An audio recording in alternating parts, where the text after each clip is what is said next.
স্বাগত জানাচ্ছি আপনাদের সকলকে আমার পরবর্তী নতুন ভিডিওতে। আজকের ভিডিওতে যে গল্পটি আমি পাঠ করব সেটি সর্বকালের সর্বশ্রেষ্ঠ একটি নভেলা। বিশেষ করে ইউনিভার্সিটির ইংলিশে অনার্স মাস্টার্স করছেন বা যারা লিটারেচারের স্টুডেন্ট তাদের কাছে এই গল্পটি খুবই পরিচিত। আমি যে গল্পটির কথা বলছি এটা হলো একটি নভেলা যার নাম হলো মেটামরফোসিস। মেটামরফোসিস লিখেছেন ফ্রাঞ্জ কাফকা, যেটা নাকি প্রথম প্রকাশিত হয়েছিল 1915 সালে। ফ্রাঞ্জ কাফকার সকল কাজের মধ্যে এটা হচ্ছে তার সর্বশ্রেষ্ঠ একটা মাস্টারপিস। সো ফ্রাঞ্জ কাফকার মেটামরফোসিসের বাংলায় অনুবাদ করেছেন কবির চৌধুরী, আর উনি এই নভেলার নামকরণ করেছেন বাংলাতে রূপান্তর নামে। সো আজকে আমি এই নভেলাটি পাঠ করব, নাম হলো রূপান্তর, অনুবাদ করেছেন কবির চৌধুরী। সো চলুন শুরু করছি। গল্পের শুরুতেই অনুবাদক কবির চৌধুরী শিল্পী ফ্রাঞ্জ কাফকার কিছু সংক্ষিপ্ত বিবরণ এবং তার ব্যক্তিগত কিছু অভিমত পোষণ করেছেন এই ভূমিকাতে। সো চলুন আমরা ভূমিকাটা একটু জেনে নিই। আধুনিক বিশ্ব সাহিত্যের অন্যতম ব্যতিক্রমী শিল্পী ফ্রাঞ্জ কাফকা জন্মগ্রহণ করেন 1883 সালে প্রাগে এক সচ্ছল মধ্যবিত্ত ইহুদি ব্যবসায়ী পরিবারে। প্রাগ তখন ছিল অস্ট্রো হাঙ্গেরীয় সাম্রাজ্যের একটি গুরুত্বপূর্ণ শহর। প্রাগের জার্মান বিশ্ববিদ্যালয় থেকে আইনের পাঠ সমাপ্ত করে 1906 সালে তিনি ডিগ্রি লাভ করেন এবং পরবর্তী কয়েক বছর একটি বীমা কোম্পানিতে চাকরি করেন। কাফকা প্রথম বিশ্বযুদ্ধে অংশ নেন। জীবনের অনিশ্চয়তা, অর্থহীন বিষাদমাখা অযৌক্তিক কাণ্ডকারখানা, ক্ষুধা, দারিদ্র্য ও নিঃসঙ্গতা তাকে পীড়িত করে। তার স্বাস্থ্য ভেঙে পড়ে। মানসিক দিক থেকেও তিনি বিধ্বস্ত বোধ করলেন। তার মনে হলো এই জীবনের জন্য তিনি যথেষ্ট উপযুক্ত ও সক্ষম নন। তবে তার রস্য জীবনের শেষ দিকে কাফকা এই বোধ বহুলাংশে কাটিয়ে উঠেছিলেন। 1923 সালে ডোরা ডায়মন্ড নামে এক প্রতিভাময়ী ইহুদি অভিনেত্রীর সঙ্গে অন্তরঙ্গতা গড়ে ওঠে। তিনি প্রাগ ত্যাগ করে ডোরাকে নিয়ে বার্লিনে বাস করতে শুরু করলেন। এই পর্বে তার অস্থিরতা ও মানসিক অশান্তি প্রায় অপসৃত, কিন্তু ততদিনে তার স্বাস্থ্য আরও খারাপ হয়েছে। দুরারোগ্য যক্ষা শেষ পর্যন্ত কাফকার জীবনী শক্তি নিঃশেষ করে দেয়। অনেক কষ্ট ও যন্ত্রণা ভোগের পর 1924 সালের মাঝামাঝি মাত্র 41 বছর বয়সে ফ্রাঞ্জ কাফকা মৃত্যুবরণ করলেন। কিন্তু তার পূর্বেই তিনি রচনা করে ফেলেছেন অসাধারণ কয়েকটি উপন্যাস ও ছোট গল্প। কাফকার শ্রেষ্ঠ রচনাবলীর মধ্যে রয়েছে 3টি উপন্যাস, দি ট্রায়াল, দি ক্যাসেল এবং আমেরিকা। এগুলো প্রকাশিত হয় যথাক্রমে 1925, 1926 ও 1927 সালে। উপন্যাস ছাড়াও কাফকা বেশ কয়েকটি অত্যন্ত উন্নত মানের শিল্প গুণসম্পন্ন, গভীর মনস্তাত্ত্বিক বিশ্লেষণ সমৃদ্ধ, আবেদনময় ছোট গল্প রচনা করেছেন।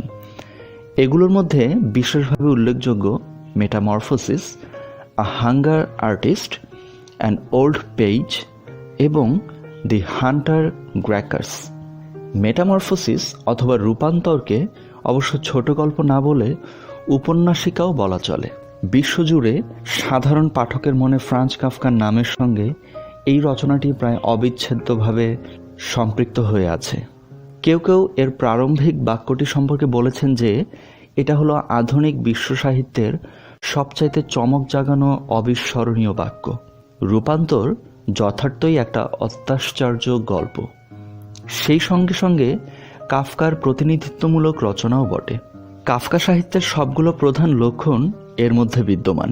মানুষের জীবন, কর্ম ও ভবিষ্যৎ সম্পর্কে দুশ্চিন্তা, দুর্ভাবনা, দুঃস্বপ্ন, মানুষের নিঃসঙ্গতা, বিচ্ছিন্নতা ও অপরের সঙ্গে যোগাযোগ স্থাপনে ব্যর্থতা, নিজেকে অপরের কাছে স্পষ্ট করে তোলার অক্ষমতা, নিজের আশা আকাঙ্ক্ষা, ভয় ভাবনার কথা অন্যকে কিছুতেই বোঝাতে না পারা, মানুষের চরম ঔদাসীন্য ও নিস্পৃহতা, বর্তমানের বিরাজমান পরিবেশ পরিস্থিতির কারণে অতীতের স্নেহ মমতা, সহানুভূতির অবলুপ্তি, তারুণ্যের কাছে তাৎক্ষণিক জীবনের অপ্রতিরোধ্য আকর্ষণ এবং তার ফলে জীর্ণ অসুস্থ মৃতকে দ্রুত বিস্মৃত হওয়া, এই সবই কাফকা তার রূপান্তর গল্পে তুলে ধরেছেন।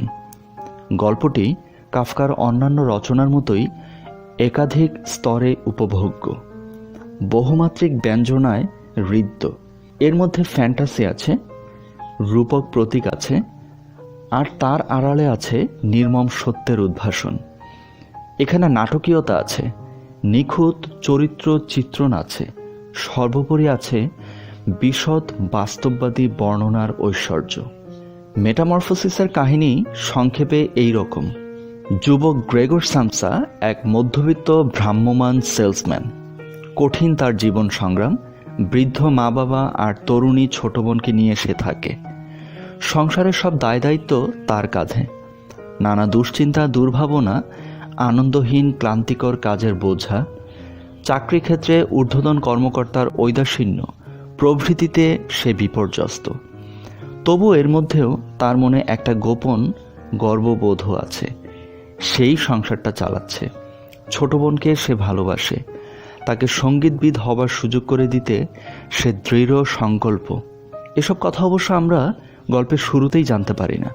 গল্পের অগ্রগতির সঙ্গে সঙ্গে নানা তথ্য আমাদের চেতনায় ধরা পড়ে। কাহিনী শুরু হয় অবিশ্বাস্য, অদ্ভুত, চরম নাটকীয় একটি কাব্য দ্বারা। একদিন নানা দুঃস্বপ্ন দেখার পর ভোরবেলা গ্রেগর সামসা যখন ঘুম ভেঙে জেগে উঠল, তখন সে দেখল যে সে একটা বিশাল পতঙ্গে পরিণত হয়ে তার বিছানায় শুয়ে আছে। প্রথমে গ্রেগর ভেবেছিল যে এটা বোধহয় তার ঘুমের মধ্যে দেখা কোনো স্বপ্নেরই সম্প্রসারণ, কিন্তু না, এ কোনো স্বপ্ন নয়। সত্যি সে বিরাট একটা আরশোলায় রূপান্তরিত হয়ে গেছে। এই অবিশ্বাস্য ঘটনার পটভূমিতে কাফকা তার কাহিনীতে এক বিস্ময়কর বাস্তববাদী অনুপঙ্গ বর্ণনার সমারোহ নিয়ে আসেন।